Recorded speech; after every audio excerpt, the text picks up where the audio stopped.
और कोरोना संक्रमण की दूसरी लहर के चक्कर में सीबीएसई की 12वीं क्लास की परीक्षा का मामला फंस गया है। केंद्र सरकार रविवार को राज्य के शिक्षा मंत्रियों के साथ पहले राउंड की मीटिंग भी कर चुकी है। सभी राज्यों से आज परीक्षा के संबंध में सुझाव देने के लिए कहा गया है और राज्यों के सुझाव पर केंद्र अपना क्या फैसला लेगा ये तो वक्त बताएगा, लेकिन बड़ा सवाल यही है कि 12वीं के बच्चों के भविष्य का आखिर क्या होगा।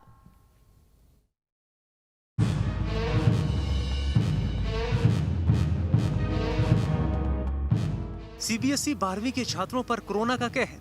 कैसे होगी सीबीएसई 12वीं के छात्रों की परीक्षा? राज्यों और केंद्र की खींचतान के बीच फंसे बच्चे। अधर में लटका सीबीएसई 12वीं के छात्रों का भविष्य।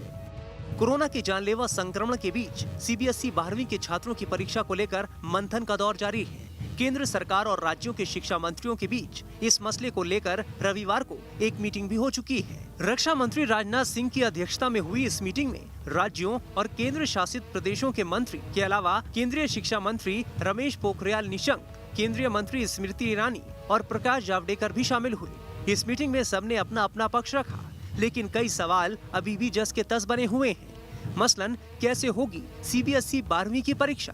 परीक्षा तीसरी लहर का कारण तो नहीं बनेगी? बड़ा सवाल ये भी है कि क्या बिना परीक्षा के बच्चे प्रमोट नहीं हो सकते?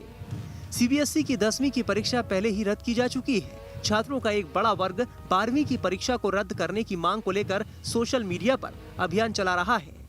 #कैंसिल बोर्ड एग्जाम्स 2021 और #कैंसिल 12th बोर्ड एग्जाम्स 2021 को टैग करके पोस्ट डाले जा रहे हैं। खुद दिल्ली सरकार भी परंपरागत तरीके से 12वीं की परीक्षा के पक्ष में नहीं है। दिल्ली का कहना है कि अगर परीक्षा करनी जरूरी है तो पहले 12वीं के सभी बच्चों का वैक्सीनेशन करा दिया जाए। मैंने तो साफ साफ कहा है कि अगर बच्चों की परीक्षा लेनी ही है तो पूरी की पूरी भारत सरकार, सारी राज्य सरकारें मिलकर पहले सारे बच्चों का एक वैक्सीनेशन प्रोग्राम बनाएं। 1.5 करोड़ बच्चों के लिए वैक्सीन ले आएं। आज फाइजर है और भी कई वैक्सीन होंगी मार्केट में। भारत सरकार वैक्सीन ले आए, 12वीं के बच्चों को लगा दे और उसके बाद एग्जाम ले ले। जानकारों की माने तो सीबीएसई के पास 12वीं की परीक्षा को रद्द करने के अलावा फिलहाल 2 विकल्प हैं।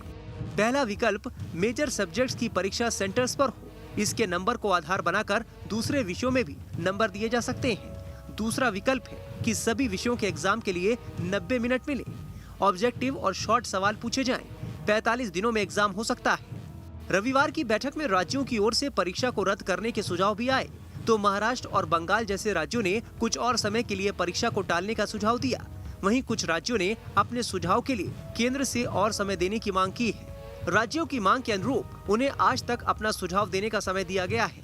आज सभी राज्यों का सुझाव आ जाने के बाद 1 जून को सीबीएसई के साथ बैठकर परीक्षा के संबंध में आखिरी फैसला लिया जाएगा।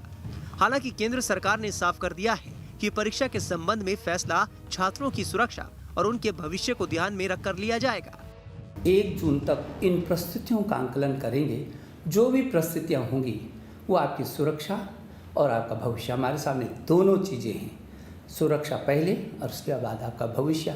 इन दोनों को देख करके हम फिर 1 जून को आगे का आपको अवगत कराएंगे जो भी परिस्थितियाँ होंगी। केंद्रीय मंत्री ने ये भी साफ कर दिया है कि परीक्षा का फैसला लिए जाने पर भी छात्रों को कम से कम 15 दिन का समय दिया जाएगा ताकि वो तैयारी कर सकें। जब भी हम इस बात की घोषणा करेंगे तो कम से कम 15 दिन हम आपको देंगे ताकि आपके मन में अचानक न हो कि कब तिथियों की घोषणा हो।